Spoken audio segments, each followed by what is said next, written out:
Bonjour à toutes et à tous. Je vais enlever mon masque, les conditions de distanciation étant respectées.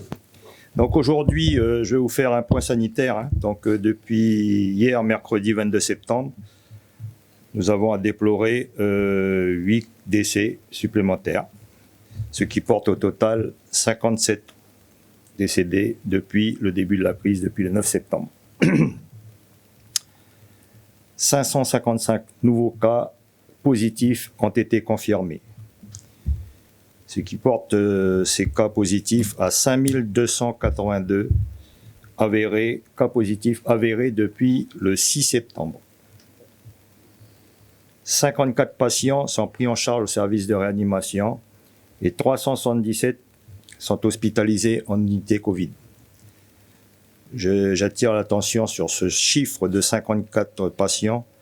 C'est qu'au jour d'aujourd'hui, la capacité en termes de réanimation du CHT atteint son degré le plus maximum, puisque au-delà, il faudra ouvrir d'autres lits et surtout réaménager l'hôpital, si ce n'est déjà fait. Parallèlement, 190 personnes sont accueillies dans un hôtel. Il y en a 3 en province nord, 3 personnes, 3 UVA, 20 à Marais et 7 à Lifou. Alors parmi tous ces chiffres négatifs, il y a quand même du positif. C'est que je peux vous annoncer que 1090 personnes sont considérées comme guéries. Alors, c'est vrai que c'est un point positif puisque ces personnes, on peut les considérer comme guéries. Elles ne sont pas pour autant, sorties d'affaires en ce qui concerne les séquelles qui pourraient y avoir pour plus tard. Donc, ça veut dire que des soins seront sûrement nécessaires.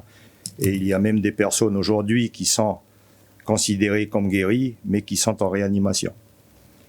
Donc, c'est quand même un point positif. Pour les personnes qui sont considérées mais qui sont non vaccinées, il faudra qu'elles se vaccinent dans un délai dont le docteur Mabon pourra vous le donner. Sur les chiffres de la vaccination, hier, 22 septembre, 2716 personnes ont été vaccinées. Ce chiffre de 2716 doit nous interpeller. Il faut savoir que si nous devons sortir de cette crise à la fin du confinement, en tous les cas, on avait prévu au-delà de 5000 vaccinés par jour, 5000 vaccinés. On n'en est qu'à 2716. Vous doutez bien que ce chiffre est largement insuffisant et qu'il interpelle. Depuis le début de la campagne, 135 877 personnes ont reçu leur première dose, 50% de la population totale, et 81 936 ont reçu 2 doses. À ce stade, 30,23% de la population totale ont reçu un schéma vaccinal complet. Vous vous rendez compte que le 30% interpelle. Ça veut dire que les opérations de vaccination doivent être accrues, sinon encore décuplées, et la communication sur les opérations de vaccination est importante. Et c'est à ce titre que je vais rappeler les opérations de vaccination qui ont lieu aujourd'hui dans les 3 CMS, dans les centres CMS des 3 provinces, au centre de la CAFAT, Receiving, sans rendez-vous de 17h à 19h, à Korekara, toute la semaine jusqu'à samedi, à l'hôtel de ville jusqu'à vendredi, et à Koné, la vaccination est assurée à la salle à Opitiri.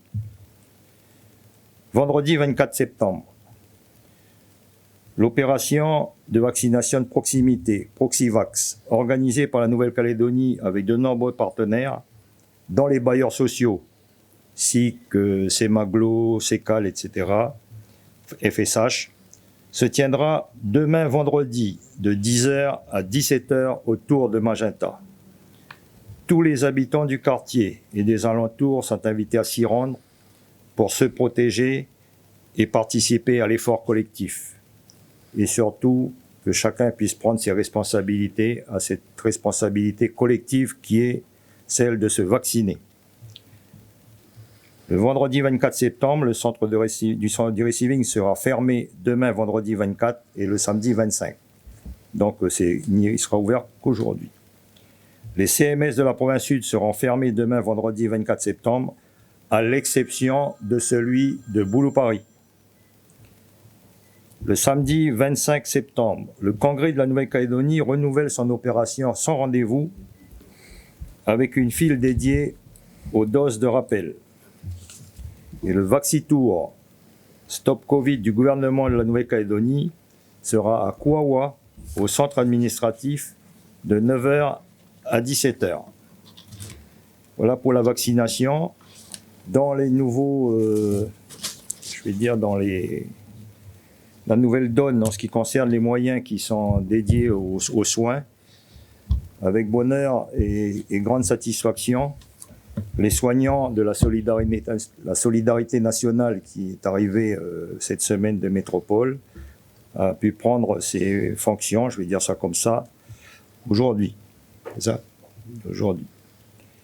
Donc les 75 soignants qui se sont portés volontaires au titre de la solidarité nationale, ce sont des médecins, des infirmiers, des aides-soignants, des anesthésistes réanimateurs, des cadres de santé, des techniciens de laboratoire et des masseurs kinésithérapeutes.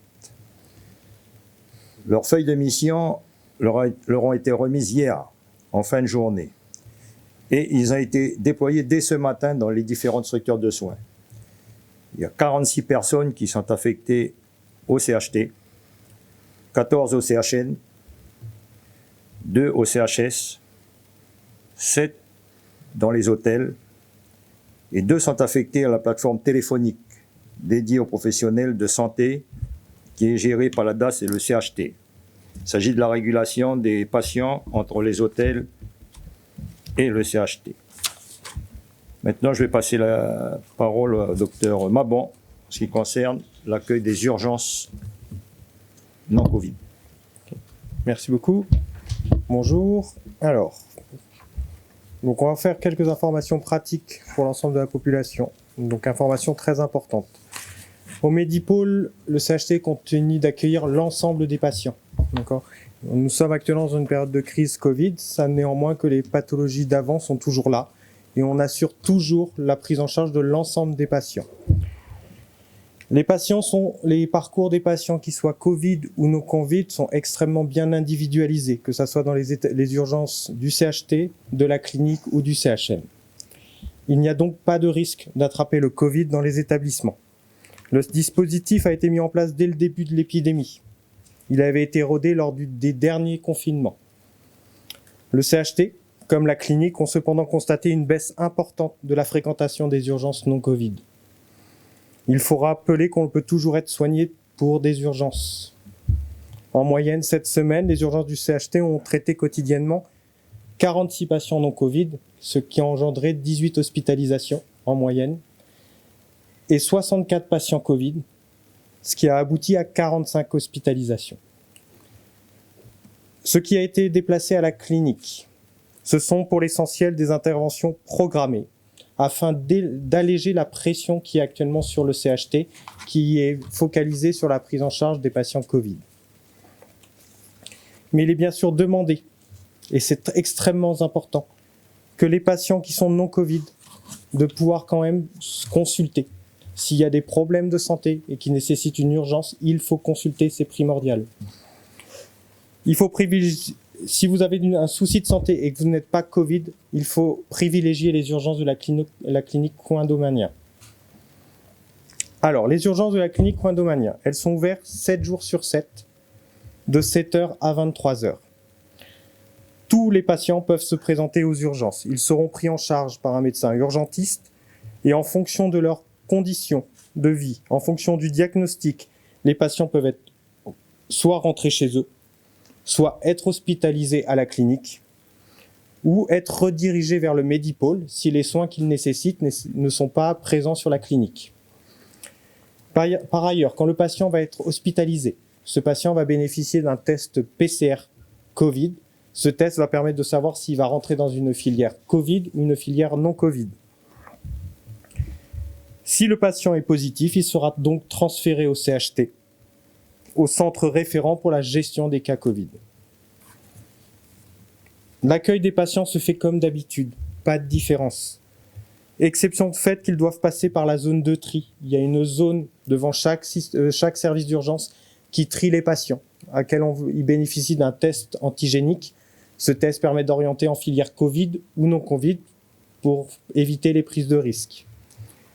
Le téléphone d'accueil des urgences de la clinique, c'est le 42 02 15.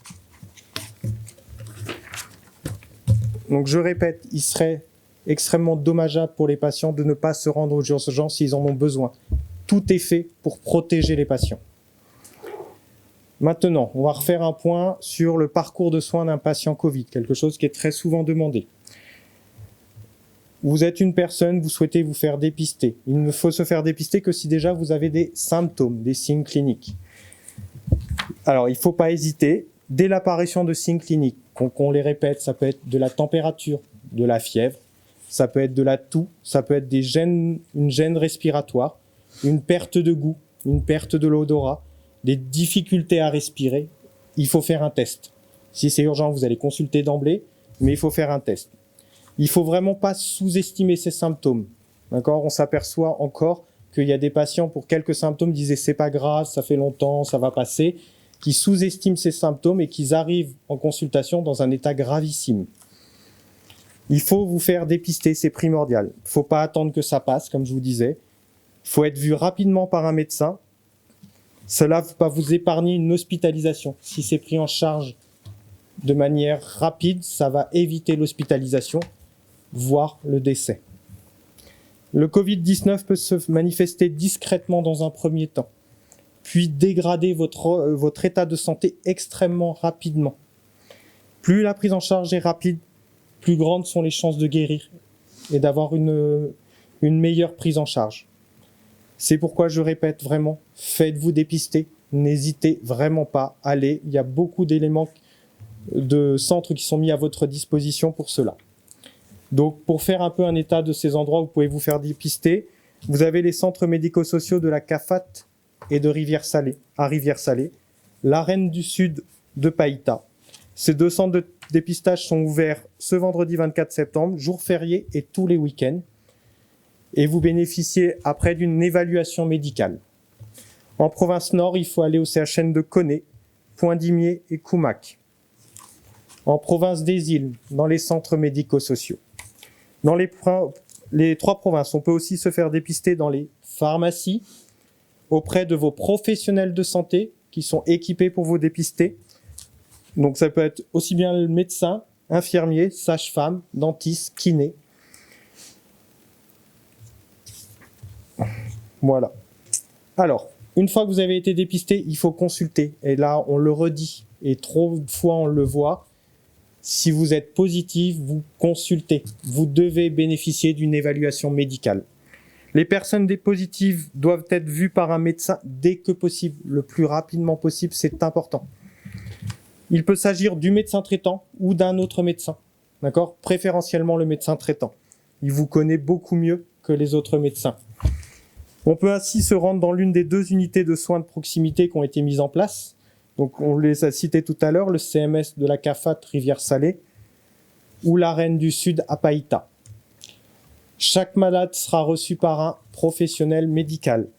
Son rôle est de définir le parcours de soins le plus adapté pour le patient. Donc quand vous vous présentez pour une consultation, le professionnel de santé va vous évaluer. Il va voir votre état de santé, d'accord ? C'est la première chose qu'il va regarder. Ensuite, il va voir vos autres maladies, ce qu'on appelle souvent les comorbidités, d'accord ? Il va voir si vous avez d'autres maladies, le diabète, des pathologies cardiaques, des maladies respiratoires, la cirrhose. Voilà, il va évaluer votre état de santé global. Il va voir votre situation familiale, si vous avez des personnes fragiles autour de vous, et la possibilité que vous avez ou pas à vous isoler à domicile. C'est important. Selon ces nombreux critères, le patient sera orienté soit vers un isolement à domicile, soit vers un hôtel pour une surveillance médicale, soit vers l'hôpital.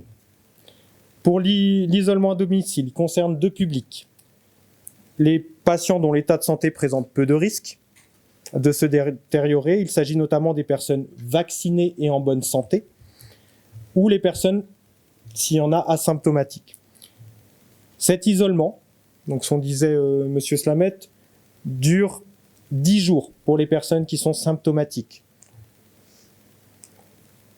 Cet isolement durant 10 jours, on va expliquer les consignes qui doivent être respectées, qui sont la surveillance de la température, la surveillance des signes cliniques que je vous ai cités. Il faut rester dans une même pièce, pas être en contact de personnes, de personnes à risque, bien se laver les mains. Il faut, si possible, rester à part, et ça c'est l'évaluation médicale, dans une pièce à part pour pas contaminer les autres personnes de la famille. Si vous avez des questions, il ne faut pas hésiter à aller sur le site du gouvernement. Les patients âgés, ayant des pathologies, qui ne souhaitent pas être hospitalisés et dont l'état de santé ne permet pas de guérir du Covid, on peut proposer de rester à domicile. D'accord ? C'est une négociation qu'il y a entre le professionnel de santé et son patient. Pour les patients sévèrement atteints, 3 équipes mobiles de soins palliatifs Covid ont été créées par le CHS Albert Bousquet et par le CHT Gaston Bourré. Ces équipes sont constituées systématiquement d'un médecin, d'une infirmière et d'un psychologue. Elles se déplacent au domicile des patients, sur le Nouméa et Grand Nouméa, et elles interviennent à distance pour les patients de la province. De 7h à 18h, 7 jours sur 7, les familles sont orientées vers ces équipes par le médecin traitant du patient ou par les équipes des établissements de santé. Si vous n'êtes pas sujet à l'isolement à domicile, vous pouvez être sujet à une surveillance médicale en hôtel. Cette surveillance, elle s'adresse aux patients dont l'état de santé nécessite un suivi rapproché. Comme on vous l'a déjà expliqué, le fait de mettre les patients en hôtel permet une meilleure efficience de l'offre de soins. Elle offre aux personnes plus fragiles qui pourraient, nécessiter une hospitalisation, mais surtout qui nécessiteraient des professionnels de santé à domicile à leur chevet quotidiennement ou pluriquotidiennement. Elle offre à ces personnes une possibilité de s'isoler, d'avoir ces soins. Je tiens d'ailleurs à remercier l'ensemble des équipes et je vous assure qu'elles se donnent à fond pour prendre en charge l'ensemble des patients qui sont dans ces hôtels. Si on vous propose d'aller en hôtel, il faut vraiment y aller, c'est primordial. On va vous y apporter l'ensemble des soins qui est nécessaire. Ensuite, la dernière partie, c'est l'hospitalisation. Et là, elle va s'adresser aux personnes qui ont des facteurs de risque, d'accord, ou qui ont des critères d'hospitalisation, ayant vu dans certains centres de dépistage de proximité, des patients qui, au moment du dépistage, ont déjà les critères d'hospitalisation. Ces personnes vont présenter un risque de développer des formes gravissimes. Et les places, le problème, c'est qu'il faut les évaluer au début parce que les places en réanimation, M. Slamet vous l'a dit, nous sommes déjà à plus de 54 patients en réanimation. Ça va permettre une prise en charge qui est plus lourde. C'est des soins qui sont très lourds. Plusieurs médecins vous ont déjà expliqué la lourdeur des soins des patients Covid. Donc, elles peuvent ne se faire qu'en milieu hospitalier. C'est des patients qui vont être sous oxygène, d'accord, avec des dispositifs différents, d'accord, voire jusqu'à ce qu'on appelle l'intubation pour pouvoir alimenter en oxygène. Vous comprenez bien que je vous ai détaillé 3 parcours. Ces 3 parcours, c'est pas des parcours c'est des parcours individualisés patients, mais ce sont pas des parcours soit l'un soit l'autre. C'est des parcours où des patients vont passer d'hôpital à l'hôtel, de l'hôtel à domicile, du domicile à l'hôtel. Il va y avoir des flux, d'accord. L'idée, c'est de donner les meilleurs soins aux patients. Alors ce système, la mission nous l'a dit, il est original, il est même assez intéressant. Il permet de proposer des parcours de soins adaptés à chaque personne positive à la Covid-19. Ce dispositif, il est proposé par le gouvernement de la Calédonie, il est au service de tous. C'est pourquoi, je répète, il ne faut pas attendre, il faut vous faire dépister, c'est primordial. Nous avons derrière tout ce qu'il faut pour vous prendre en charge, mais pour cela, on doit savoir que vous avez la Covid-19, et donc dans ces cas-là, faites-vous dépister. Donc, par rapport à ce que le docteur Mabon vous a énoncé, vous avez vu que ce parcours qui est somme toute assez innovant, a pour objectif d'éviter la saturation des services du Medipôle. C'est extrêmement important. Et dans ce dispositif, il y a une partie qui est la surveillance médicale à l'hôtel. Et le colonel Marchilecia va vous faire un exposé, vous expliquer l'organisation de la surveillance médicale et de l'accueil des patients dans ces hôtels. Merci, bonjour. Donc, quelques mots sur ce dispositif original. Effectivement, c'est une création purement calédonienne qui a suscité l'intérêt, en tout cas, de nos visiteurs de Paris. Donc, l'idée, c'est quoi, à la base? C'est de permettre de soulager les structures hospitalières classiques d'un afflux de patients qui ne présentent pas forcément des pathologies qui nécessiteraient une hospitalisation et de la mobilisation de capacités médicales. Donc, on reçoit d'une part les gens qui sont positifs, qui présentent ou non des symptômes, et qu'on va placer en surveillance dans ces hôtels, puisqu'ils sont armés avec des médecins et des infirmiers. Donc les gens qui viennent, qui nous rejoignent, sont vraiment surveillés, vraiment en sécurité. Une autre catégorie de patients, ce sont ceux qui sortent au contraire de la maladie, qui sont en voie de guérison, qui sont stabilisés, mais qui nécessitent encore une petite surveillance et pour certains d'entre eux, encore des besoins d'oxygène qui sont limités. Donc ces deux populations sont accueillies en hôtel. Ces hôtels sont le Château Royal, le Méridien et le Nouvata dans quelques jours lorsque ce sera nécessaire. Et ils reçoivent donc une surveillance adaptée à leur état de santé. Voilà, donc c'est vraiment un dispositif qui n'est pas contraignant, mais qui permet de soulager nos camarades des unités hospitalières et qui permet d'assurer ce suivi intéressant et qui permet d'éviter des drames, puisque les gens sont vraiment surveillés, accompagnés et ne sont pas laissés tout seuls avec leurs problèmes. Alors, pour faire un petit point sur nos hôtels, donc, on est en capacité d'ouvrir 500 chambres. Donc les chambres, ça peut être une personne seule, ça peut être un couple. Donc les chambres sont regroupées par lot de 25. Un lot de 25 chambres, c'est un dispositif infirmier et médecin. Ces chambres peuvent être équipées de dispositifs d'oxygénothérapie, donc soit des bouteilles, soit des concentrateurs, qui sont des appareils qui permettent de concentrer l'oxygène présent naturellement dans l'atmosphère et le délivrer aux patients. Donc il y a tout ce qu'il faut pour assurer ce suivi et cette sécurité. Donc, on dispose pour cela d'un médecin par hôtel qui visite tous les patients tous les matins, puis d'un médecin qui reste à demeure pour aller faire des visites à la demande.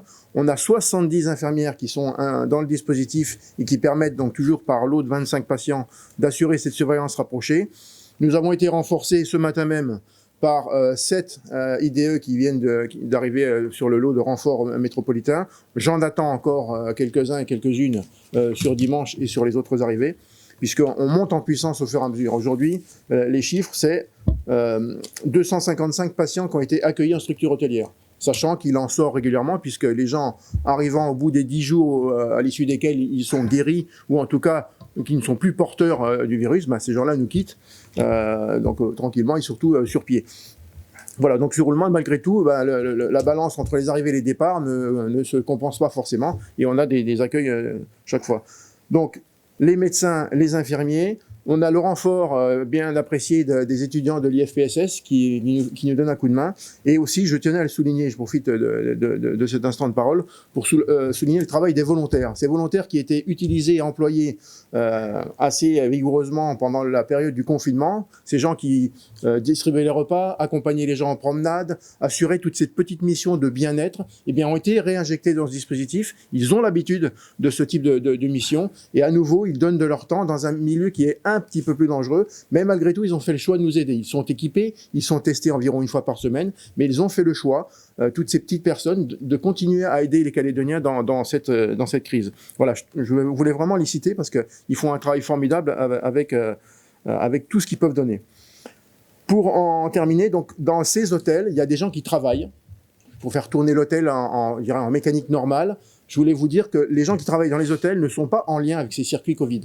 Le circuit Covid est bien séparé. Il y a les malades, il y a l'accompagnement médical, l'accompagnement infirmier, l'accompagnement de ces volontaires qui facilitent leur bien-être. Et à côté, vous avez des gens qui travaillent. Il n'y a pas de croisement de flux à l'intérieur des hôtels. Donc, il n'y a pas de risque, il n'y a pas de danger entre ceux qui travaillent au quotidien et ceux qui assurent la mission de protection de nos compatriotes. Voilà. Sur les derniers chiffres, bon, je viens de vous les communiquer. Donc, l'idée, encore une fois, c'est de soulager la pression sur les établissements hospitaliers. Aujourd'hui, les gens restent entre 5 et 7 jours dans ces structures. Voilà, ils sont accompagnés. Il y a parfois des situations un peu plus complexes, notamment d'immunodépression, où les gens qui sont malades, mais d'autres pathologies, eh bien, souffrent d'une baisse de leur immunité. Donc ces gens-là sont mis en sécurité un petit peu plus longtemps, mais ça ne constitue pas le gros de la troupe. Voilà, aujourd'hui, le plus jeune patient a 1 an. Il était avec sa maman, les deux étaient malades, et la personne la plus âgée a 91 ans. Donc, pour vous dire encore une fois que le spectre est très large, que personne dans la population ne peut être épargné, ni par son âge, ni par sa morphologie, et que il convient de prendre ses précautions. Et la seule précaution que je connaisse jusqu'à maintenant, ça reste la vaccination. Je suis à vos dispositions pour les questions s'il y en a. Merci, colonel. Donc, vous voyez, tous les moyens sont mis en œuvre pour une prise en charge globale des patients Covid. Et comme vient de le dire le colonel, tout ce dispositif-là n'aura plus de raison d'être dès lors que la vaccination sera au maximum. Il y aura le plus grand nombre, et j'espère atteindre ces fatidiques 80% dans des délais les plus rapprochés. Merci. Bonjour, Gilles Ménage pour Radio Rythme Bleu. On voit bien qu'il y a encore de très nombreuses réticences au sein de la population en ce qui concerne la vaccination.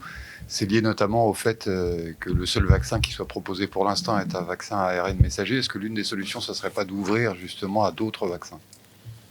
Alors, oui, c'est vrai. Donc, cette remarque, on en a tenu compte. Et il y a une diversification des vaccins qui est en cours, et les commandes sont en cours. Bonjour, Charlotte Manville pour ANC La Première. Voilà bientôt plus de 15 jours que l'on est confiné. Est-ce que vous voyez au niveau des contaminations un effet de ce confinement ? Est-ce qu'on va vers le pic ou est-ce qu'on y est déjà ? On va vers le pic et je vais dire, tout est lié. Il y a le confinement, le résultat du confinement, et quelque part, il y a aussi la vaccination qui ralentit. Il faut savoir que dès lors qu'il y a une première injection, les personnes sont plus ou moins protégées. Et là, le ralentissement de la vaccination est inquiétant. Ce qui veut dire que le pic, on ne l'a pas atteint. Et la fin du confinement, il faudra faire une évaluation pour se positionner par rapport à la fin du confinement. Alors, une autre question, dans le bilan que vous nous donnez des personnes décédées, est-ce que ça comprend les personnes uniquement décédées dans des structures médicales ou des gens qui auraient pu malheureusement décéder à domicile ? Il me semble que la plupart sont décédés en milieu médical, et je crois que deux personnes sont décédées à domicile. C'est confirmé par le docteur. Oui, c'est ça. La plupart des personnes sont décédées en milieu hospitalier, et nous avons 3 décès à domicile. Oui, Gilles Ménage, RRB à nouveau. Ma question s'adresse au docteur Mabon. Le porte-parole a annoncé tout à l'heure que 54 patients étaient en réanimation et que le service était par conséquent saturé. Est-ce que ça veut dire qu'il y a des gens qui auraient besoin de réanimation et qui ne peuvent pas y avoir accès aujourd'hui ? Tout est fait actuellement par les établissements, les professionnels de santé. Tout est fait pour donner la meilleure offre de soins qu'on puisse à l'ensemble des patients calédoniens. Mais comme vous l'a expliqué M. Slamet, nous commençons à arriver à avoir des difficultés. D'accord ? Et que oui, là, actuellement, il faut se vacciner parce qu'il y a un moment où oui, on pourrait devoir faire des choix. Et il ne faut pas le faire. Bonjour, Pierre Châtel des Nouvelles. J'ai une question qui s'adresse au docteur Mabon. Hier, votre consoeur nous a indiqué qu'il y avait des enfants qui étaient hospitalisés. J'ai une question qui est très simple. Est-ce que les autorités sanitaires recommandent la vaccination des moins de 12 ans ? Alors, actuellement, comme je vous l'ai dit, nous occupons... Les critères de vaccination sont liés aux différentes études qui sont menées dans le monde, et actuellement, l'Agence européenne du médicament n'a pas assez d'informations scientifiques pour recommander la vaccination aux moins de 12 ans. Après, pour les personnes qui sont d'un jeune âge hospitalisées dans les établissements, actuellement, nous n'avons aucun patient d'un jeune âge qui a eu nécessité des soins intensifs ou de la réanimation. C'est des gens qui ont nécessité une hospitalisation conventionnelle, uniquement.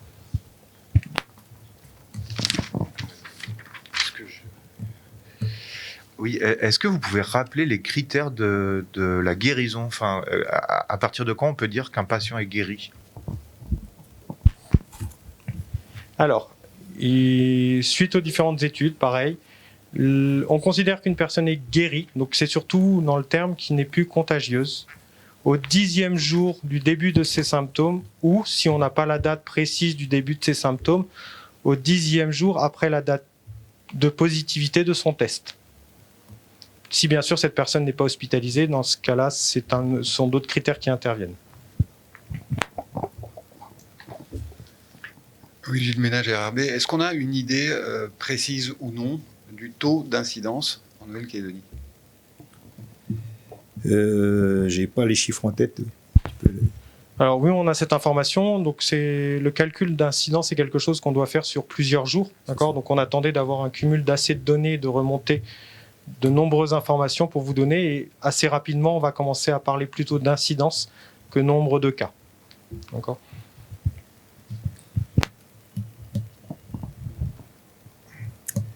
Merci.